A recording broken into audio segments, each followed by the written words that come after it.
এবং আস্থাবান করত শ্রমিক আন্দোলনের যুক্ত থাকা এবং শ্রমিক আন্দোলনকে এগিয়ে নেওয়া। সদ্য শহীদুল্লাহ চৌধুরী ভাইয়ের শোকসভায় সভাপতি, উপস্থিত নেতৃবৃন্দ, সাথী শ্রমিক আন্দোলনের কর্মীরা ছিলেন।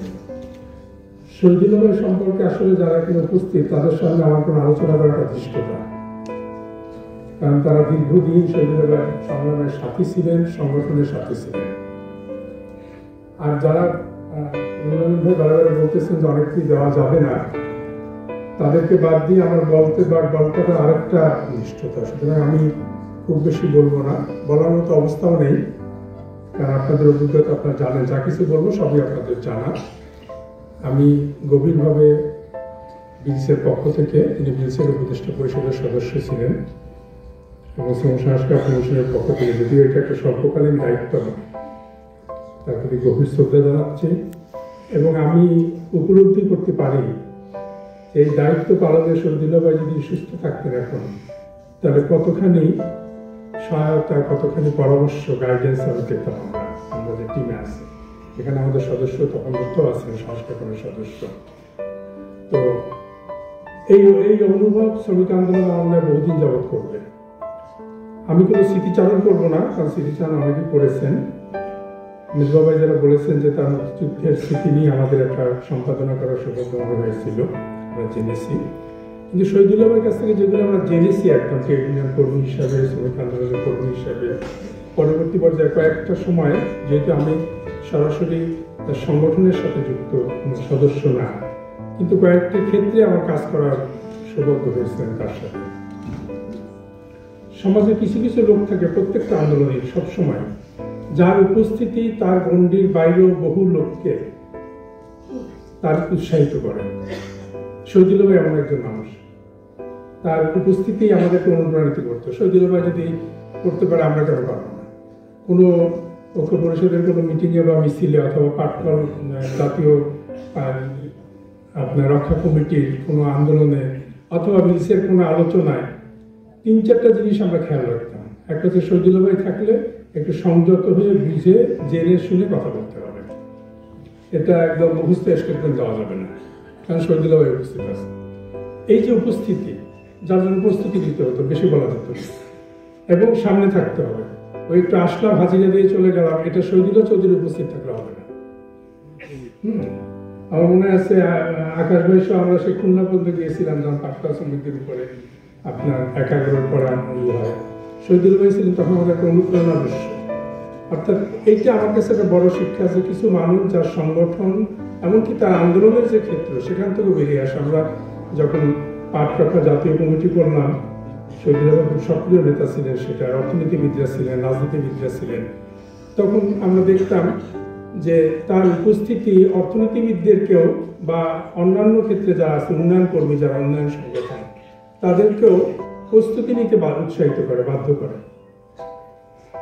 এটা একটা আমার কাছে মনে হয়েছে যে আজকের দিনের যারা তরুণ শ্রমিক আন্দোলনে যুক্ত হচ্ছেন, এখানে আসছেন, তাদের জন্য একটা শিক্ষা যে শ্রমিক আন্দোলন শুধুমাত্র একটা গণ্ডির মধ্যে না, এর ব্যাপকতা অনেক, এবং একে ধারণ করতে হয়, একে বিনির্মাণ করতে হয়। নিজেকে বিনির্মাণ করেই শ্রমিক আন্দোলনকে বিনির্মাণ।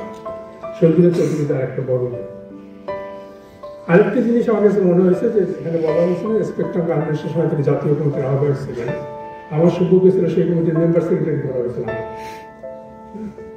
এবং কাজের সময় আমি দেখেছি যে শহীদুল্লাহ ভাই কাজের পরিশ্রম, হৃদয় এবং মেধার কিভাবে সংমিশ্রণ করতে হয় একটা কাজে।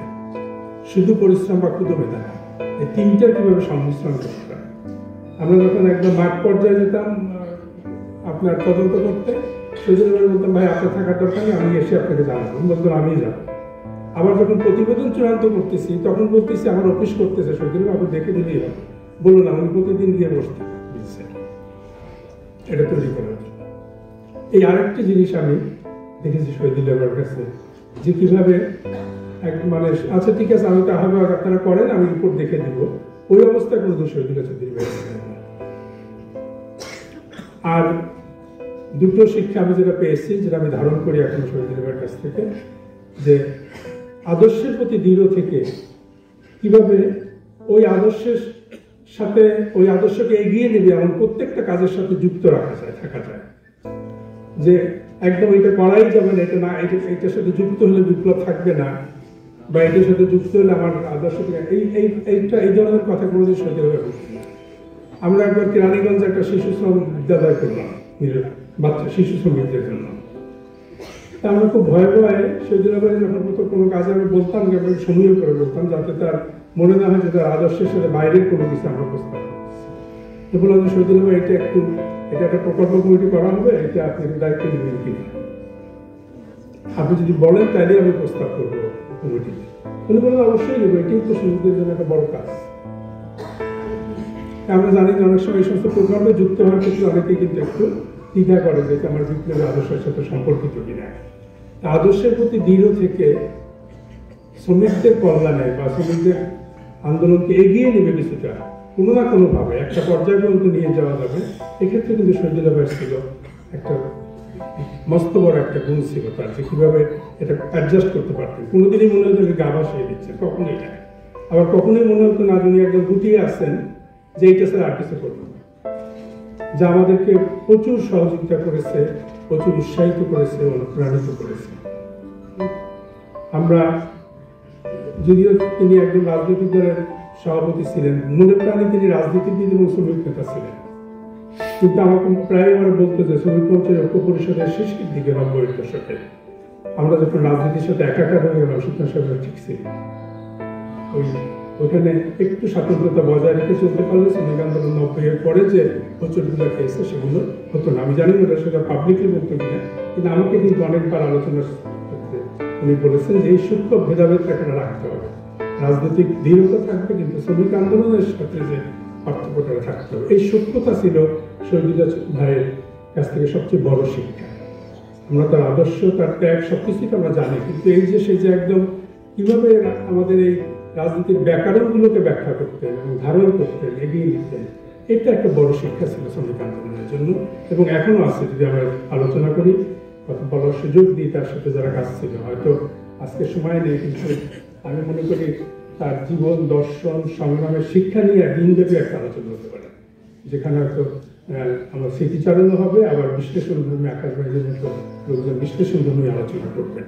হ্যাঁ, ফজিয়াবা বলেছেন, অনেকে বলেছেন যে খুব সংকট চলছে বিশ্বব্যাপী এখন, এবং এই সংকটের সময় শহীদুল্লাহ ভাইয়ের খুব দরকার ছিল, কিন্তু সেই দরকারটা আমরা পুষিয়ে নিতে পারি যদি আমরাও তার মতো একদম সমস্ত সীমাবদ্ধতা পাশে রেখে, ভিন্নতা রেখেই আমরা যদি আবার একত্রিত হয়ে একটু আগাতে পারি একটা কর্মসূচি নিয়ে, এবং সংস্কার কমিশন সেরকম একটা সুপারিশ তৈরির চেষ্টা করতেছে, সবার সাথে মতামত নিয়ে আমরা চেষ্টা করব, কিন্তু যেতে হবে বহুদূর, আর হাল ছাড়া যাবে না। শহীদুল্লাহ ভাই যেটা মনে করতেন কালকেই বিপ্লব হবে, এটাও তিনি মনে করতেন না, আবার বিপ্লব শুধু করেও তো মনে করে হতাশ হতেন না। এটা এই জিনিসটা মনে রেখে যদি আমরা আগাতে পারি সবাই মিলে, তাহলে শহীদুল্লাহ ভাইয়ের প্রতি শ্রদ্ধাও জানানো হবে, তাকে নিয়ে এগিয়ে যাওয়া যাবে, সে বেঁচে থাকবে সংবিধানের কাছে। সবাইকে ধন্যবাদ।